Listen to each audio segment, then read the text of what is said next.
Here we have a training video on how to add an asset type to the fixed asset register in Xero. Here we are in our test client Virtually There Limited. We're on the dashboard. We need to go into accounting and fixed assets. And we're in our fixed asset register now. As you can see, nothing's been added yet. We've set the start date, but we need to set up the asset types. So over in the right hand corner here, we've got these three dots. You can click on that, go to settings, and we've got the new asset type button there now. Click on that. Okay, so we can start setting up our asset type. The first one I'm going to set up is office equipment. You can name these anything you like, but I tend to name them the same as what the asset account is going to be.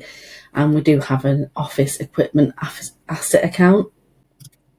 The next step we've got is the accumulated depreciation account. There is one associated with office equipment, and we can see that there. Let's click on that. And then we've got the depreciation expense account. I always use the depreciation expense. Okay, so that's the asset type and the accounts used within Xero. Now we've got our book depreciation default. You need to get this information from your fixed asset register. Depreciation method for Virtually There on the previous fixed asset register that we've received from Vanessa. We have depreciation method is a straight line and the rate is at 20%.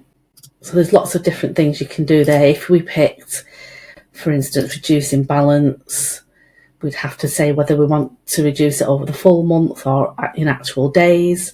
Xero will calculate it on whatever you select. We can do it an effective life. We can give it a number of years, so 5 say, which is the same as 20%.